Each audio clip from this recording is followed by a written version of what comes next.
कल्पना करा, रात्रीचे 12 वाजलेत. सह्याद्रीच्या कुशीत वसलेल्या एका जुन्या मोडकळीस आलेल्या वाड्याच्या पडक्या ओसरीत तुम्ही उभे आहात. सगळीकडे भयान शांतता. फक्त दूर कुठेतरी एका घुबडाचा बेसूर आवाज ऐकू येतोय. तुमच्या हातात एक फाटलेला जुनाट नकाशा आणि समोर जमिनीवर रक्तानं माखलेला एक लिंबू आणि काही कोळशाच्या रेषा आखलेल्या आहेत. काळजाची धडधड वाढली, कारण तुम्हाला वाटतंय की फक्त 2 फूट खाली 7 पिढ्यांना पुरेल इतकी संपत्ती गाडली. पण अचानक तुम्हाला जाणवतं की तुमच्या मागे कोणीतरी उभं आहे, कोणीतरी अदृश्य, जे या धनाचा रक्षक आहे.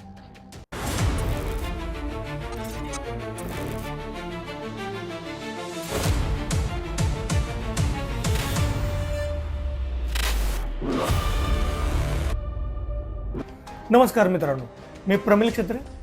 तुम्हालाही अशाच रहस्यमय आणि थरारक गोष्टी ऐकायला आवडत असतील तर प्रमिल क्षेत्रे या माझ्या यूट्यूब चॅनलला लाईक, शेअर आणि सबस्क्राईब करायला विसरू नका. मित्रांनो, आज आपण अशा एका विषयावर बोलणार आहोत ज्याने आजवर हजारो लोकांचे बळी घेतले, लाखो संसार उद्ध्वस्त केले आणि माणसाला सैतान बनवलं. तो विषय म्हणजे गुप्तधन.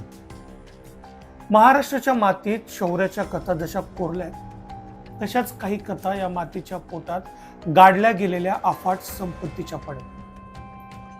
हे गुप्तधन मिळवणं खरंच इतकं सोपं असतं का, की या मागे दडले एखादं कधीही न उलगडणारं काळं रहस्य? महाराष्ट्रातल्या कोकणच्या दऱ्याखोऱ्यांपासून ते विदर्भाच्या घनदाट जंगलापर्यंत आजही एक चर्चा कानावर पडत असते की अमुक एका किल्ल्याच्या बुरुजावर किंवा बुरुजाखाली किंवा तमुक एका वाड्याच्या तळघरात सोन्याची नाणी हंड्यात भरून ठेवलेली आहे. या अफवांना हवा मिळते ती जुन्या कथांमुळे. लोक म्हणतात की हे धन सामान्य माणसाचं नसतं, ते राखण्यासाठी तिथे अमानवीय शक्तींचा पहारा असतो. कोणी याला मुंजा म्हणतं, तर कोणी याला जखीण म्हणतं. पण प्रश्न असा पडतो की विज्ञानाच्या युगात राहणारे लोक या मृत्यूच्या विळख्यात का ओढले जातात? जेव्हा माणसाच्या मनात हव्यास आणि लोभ निर्माण होतो तेव्हा त्याची सारासार विचार करण्याची बुद्धी मरते आणि मग सुरू होतो एक अघोरी खेळ. गुप्तधन काढण्यासाठी भोंदू मांत्रिकाचा शोध घेतला जातो. रात्रीच्या गडद काळोखात स्मशान शांतता असलेल्या ठिकाणी विधी सुरू होतात. मग तिकडे लिंबू, टाचण्या, कुंकू, रक्ताचा वास, हवेत एक विचित्र जडपणा जाणू लागतो. या प्रक्रियेत सर्वात भयानक वळण येतं ते म्हणजे बळी. एका बाजूला सोन्याची नाणी मिळवण्याची जिद्द आणि दुसऱ्या बाजूला पुन्हा निष्पाप जीवाचा बळी. अशा वेळी माणूस राहत नाही, तो स्वतःच एक हिंस्र पशु बनतो. अनेकदा आपण बातम्यांमध्ये वाचतो की पैशांच्या हव्यासापोटी स्वतःच्या पोटच्या मुलाचा किंवा जवळच्या नातेवाईकाचा देखील बळी दिला गेलाय. हा केवळ थरार नसून मानवी क्रूरतेचा कळस आहे. पण आता या नाण्याच्या दुसऱ्या बाजूचा विचार करूया. विज्ञान याबद्दल काय म्हणतं? अनेकदा जुन्या बंदिस्त ठिकाणांवर किंवा जमिनीत विशिष्ट प्रकारचे विषारू वायू साचलेले असतात. जेव्हा लोक तिथे खोदकाम करतात तेव्हा मिथेन किंवा कार्बन डायऑक्साईड सारखे वायू बाहेर पडतात. या वायूंच्या प्रभावामुळे माणसाच्या मेंदूला ऑक्सिजन मिळणं कमी होतं आणि त्याला भास व्हायला लागतात. डोळ्यांसमोर नाग दिसणं, विचित्र आवाज येणं किंवा कोणीतरी गळा दाबल्यासारखं वाटणं, हे सर्व त्या विषारी वायूंचे परिणाम असतात. पण लोक याला अतृप्त आत्मा किंवा शाप समजतात. ज्यांना धन मिळाले असा दावा केला जातो त्यांचं आयुष्य कधीच सुखात जात नाही, कारण जे धन कष्टाचं नाही आणि जे रक्तानं माखलेलं आहे ते कधीच सुख देऊ शकत नाही. एक भीती त्यांच्या मागे कायमची लागते, जे मातीतून आलंय ते मातीच घेऊन जाईल. या संपूर्ण खेळात सर्वात महत्वाची भूमिका असते ती मांत्रिकाची. हा मांत्रिक तुम्हाला सांगतो की धन तर आहे, पण ते जागृत आहे त्याला शांत करण्यासाठी विधी करावा लागेल. मग सुरू होतो अघोरी प्रथांचा सिलसिला. घराच्या कोपऱ्यात किंवा रानात मध्यरात्री विधी केले जातात. हळद, कुंकू, लिंबू, सुया आणि काळ्या बावल्यांचा वापर करून एक भयावह खतरनाक वातावरण तयार केलं जातं. अनेकदा तर या विधीच्या नावाखाली लोकांकडून लाखो रुपये उकळले जातात.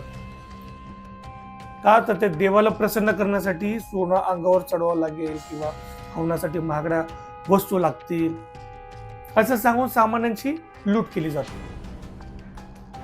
आणि जेव्हा काहीच मिळत नाही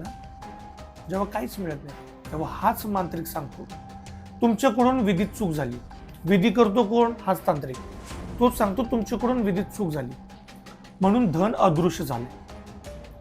या हव्यासापोटी आपण आपल्या इतिहासाचं जे नुकसान करतोय ते कधीही भरून न येण्यासारखं आहे. कित्येक ऐतिहासिक किल्ले, सुबक कोरीव काम असलेले वाडे आणि पुरातन मंदिर फक्त या संशयापोटी तोडली गेली की त्यांच्या खाली सोनं असेल. ज्या भिंतींनी शत्रूचे वार झेलले त्या भिंती आज आपल्याच माणसाच्या कुदळीने ढासळत आहेत. हे केवळ धन शोधणं नाही तर आपल्या वारशाचा खून आहे. जे पूर्वज आपल्याला शौर्य देऊन गेले त्यांच्याच समाध्या आज धन शोधण्याच्या नावाखाली उकरल्या जात आहेत. आणि ही महाराष्ट्राची सर्वात मोठी शोकांतिका आहे. खरं गुप्तधन हे जमिनीखाली नसून तुमच्या मनगटात आणि कष्टात आहे. जमिनीखाली गाडलेल्या सोन्यापेक्षा जमिनीवर घाम गाळून मिळवलेलं सोनं कधीही मौल्यवान असतं. कारण गुप्तधनाचा हा प्रवास नेहमीच रक्ताच्या थारोळ्यात आणि उद्ध्वस्त आयुष्यात संपतो. त्यामुळे सावध राहा आणि विज्ञानाची कास धरा आणि या जीव घेण्या भ्रमापासून दूर राहा. कारण विसरू नका, वाड्याच्या त्या पडक्या भिंतीमागे सोन्यापेक्षा जास्त भयानक मृत्यू तुमची वाट पाहू शकतो. तुर्तास इतकंच. तुम्हाला ही गोष्ट कशी वाटली हे मला कमेंट करून नक्की कळवा. आणि प्रमिल क्षेत्रे ह्या माझ्या YouTube चॅनलला लाईक, शेअर आणि सबस्क्राईब करायला विसरू नका.